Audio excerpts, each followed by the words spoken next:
your boy King. Let's talk about this game. Pacers versus Pistons. Pacers win 122-113 in Indiana.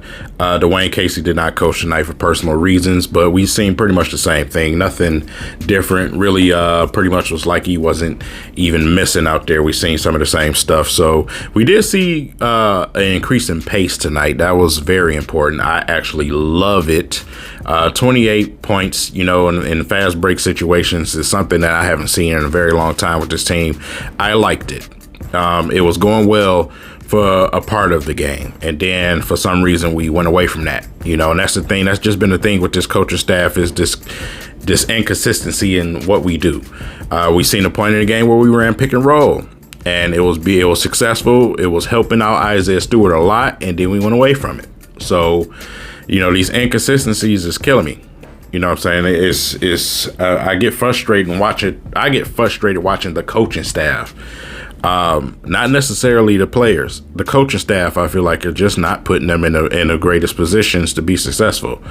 I did like the fact that, Saddiq Bey was told to be aggressive tonight, and he did that. Saddiq Bey came out. He didn't second guess. He wasn't passing up 3-point shots.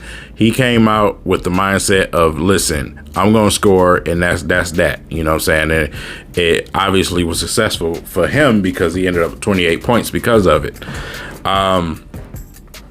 But, like I said, the inconsistencies in what we do on offense, it drives me nuts. It drives me absolute crazy.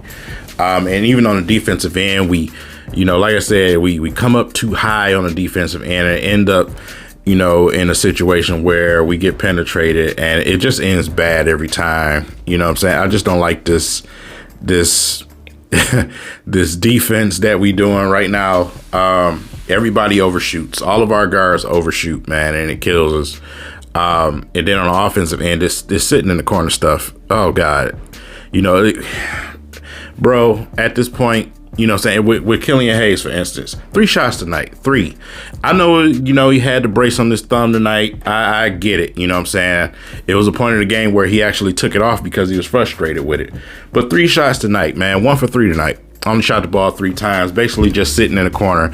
And you think we're the only ones frustrated about it? He's frustrated about it. At the end of the game, Killian Hayes walked to the locker room before the game was done. He's tired of it. So, like I said, this coaching staff, they're just not putting people in the greatest positions, man. They're not. You've seen Killian Hayes. He was probably the most aggressive ball pounding situation I've seen with him, as far as him making a lot of dribbling moves than attacking a basket against Miles Turner. Even though that one didn't fall, I still liked it. And, it just lets you know that he's capable of doing it. But the coaching staff they won't push the button for some reason and say, hey, Killian, I need you to do this often. You know what I'm saying? To really say, I need this done often. You know what I'm saying? Defensive end obviously did what he does on the defense with Jeremy Lamb.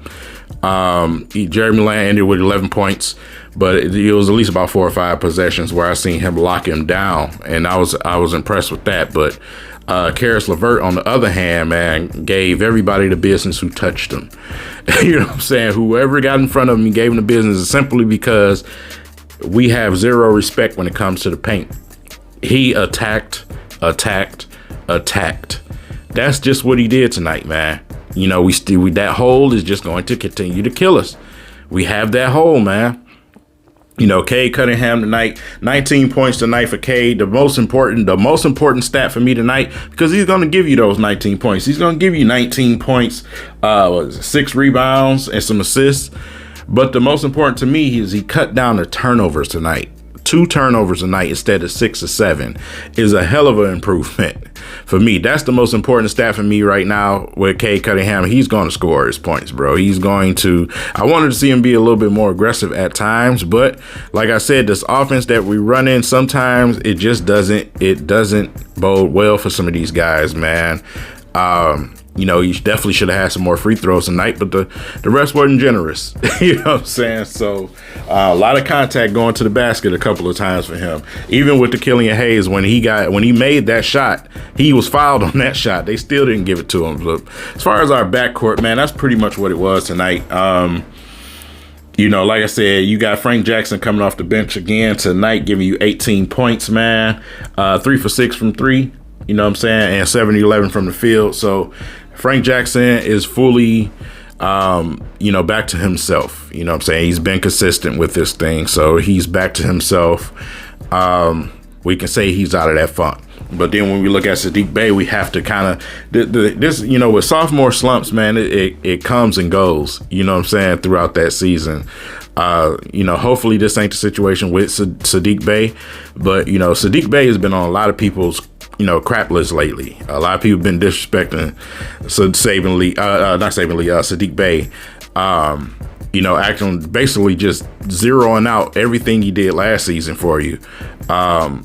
And showed you they just, going through this slump, man, a fan base, putting him in trade machines and all type of stuff, you know what I'm saying? So him having 28 tonight was definitely good for him. Hopefully he can get that sophomore monkey off his back, be aggressive, go out there, focus on what he does. He works extremely hard. I don't know why you would want to trade that because he's going through a slump, but fans are impatient. The only thing they want to take concern with is win, win, win, win, win. So it's almost like wham, wham, wham, wham, wham, to be honest.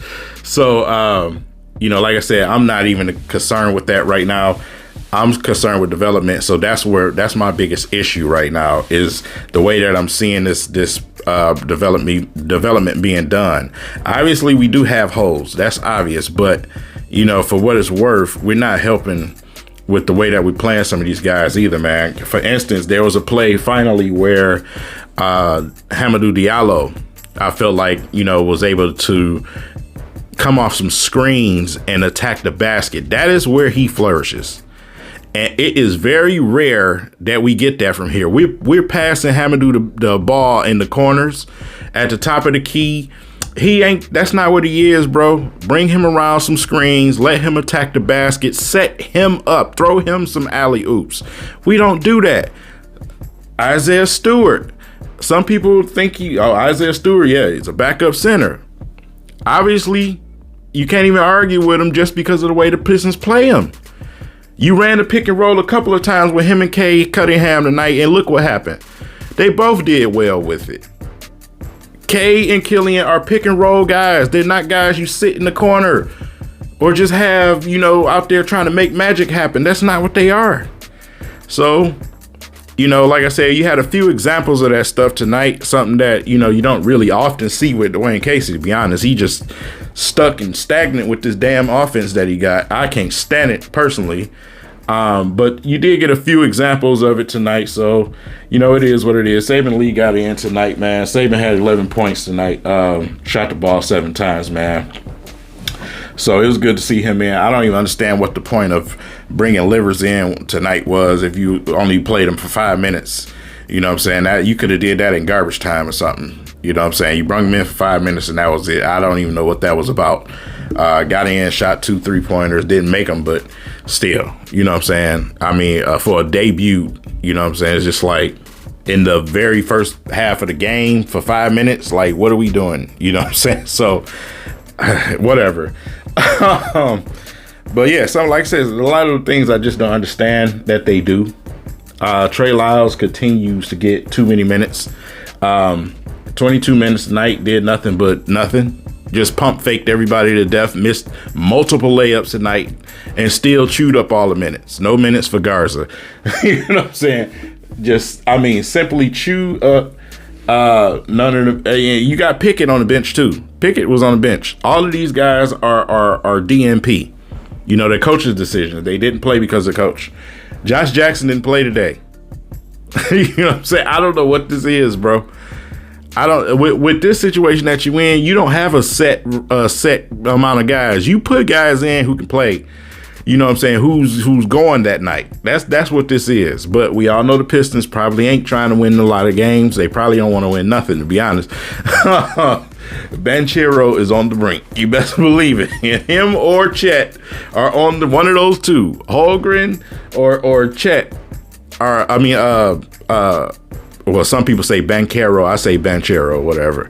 But one of those two are definitely on the horizon, probably. So, like I said, it's we'll see what happened, man. You know, December 15th has passed. Guys are eligible to be traded now. Those guys like Corey Joseph and all the other dudes, you know, Magruders of the world and stuff like that. Those guys can be traded now. So, you know, we'll see, man. We'll see what happened with as far as the Pistons making some type of move or whatever they decide to do is whatever to me, to be honest. I just want better coaching.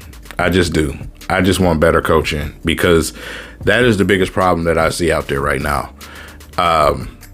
We're just not getting it with this coaching staff. We're just not, man. Like I said, I don't know how much of it is purposely, but I just feel like they just put people in bad spots, man. They put people in bad situations. I don't know, man. Let me know if I'm tripping. Maybe I'm tripping. But I just need my other starting point guard to shoot more than 3 shots, bro. You know what I'm saying? I don't need him walking to the locker room frustrated at the end of the game because you're making him sit in the damn corner.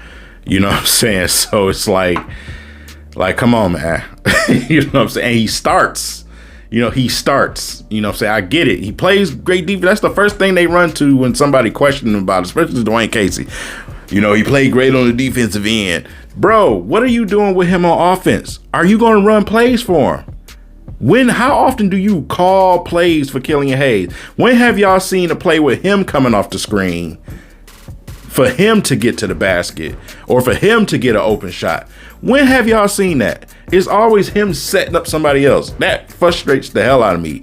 You know what I'm saying? So tonight was the first night, to be honest, that I seen Saddiq Bey get set up. That's 36 minutes from Saddiq tonight. This is the first time in a while I've seen a game with him actually being set up to be successful tonight. That's a coaching issue. That is a coaching issue. I'm not even watching. That's what I'm watching the game from now, a coaching perspective. What are we doing? You know what I'm saying? What are we doing out there on this floor? What are they, you know, like I said, it's not like we got point guards that come up, you know, they call the plays, they set up the offense. We look to the coaching staff. They tell us what we doing out there. What are we doing? What are we doing? We have to respond to what they give us out there. We don't have that type of freedom where our guards just make all the damn decisions out there. You know what I'm saying? Even having Cade Cunningham, we don't do that. So they literally look to Dwayne Casey all the time to get the play, and you know what I'm saying? So it's just like this thing is like orchestrated almost. You know what I'm saying? So I don't know. Maybe I'm tripping. Y'all let me know. Y'all let me know if I'm tripping. But yeah. I just need more. Especially 7 attempts for Isaiah Stewart as a starting center. Someone who, like I said, can shoot a 15 to 18 footer. They also will not encourage that from him. He shoots it every blue moon. But they won't say, hey, let's set him up Antonio McDyess style somewhere near the top of the key and let him shoot. We don't do that, bro. Like, we literally just make everything difficult. And it annoys me so much, bro. You can put them in such better position. And I don't want these dudes to end up suffering from that and end up on somebody else's team. And then you see what we should have been doing. Like, that irritates me. So let me know, man. Let me know what you guys thought about the game tonight. What you thought about Miles Turner. You know, because he's obviously someone that's still, you know, been around some of the trade rumor situations and all of that. Karis LeVert as well is available from Indiana. You know, obviously we all know Karis LeVert. We know his connection with John Beilein. John Beilein was there tonight at the game. But Karis LeVert can go. We all know he can go. You know what I'm saying? So, you know, like I said, with this situation, man, at this point, while I'm watching my team, I'm also watching what other teams have to offer. Some of the guys that's in those trade rumors, I'm seeing what those guys can bring to our team. So, you know, that's why, you know, I don't watch the games live with you guys, man, because I am very observant and I like to be focused when I'm watching the game. Even though I tweet out a lot of stuff on Twitter, I'm watching multiple things, man, reaction, coaching, everything. So let me know what you guys thought tonight of the job that the coaching staff did without Dwayne Casey tonight. Did you see any similarities? Did you see anything different tonight besides the pace and the fast break points? I'm interested to know, man, for some of you guys that really, really watch the game, you know what I'm saying, that understand how basketball works. I'm interested to hear some of your comments, man. So leave it down there, man. And, you know, I'll catch you guys next game. Peace.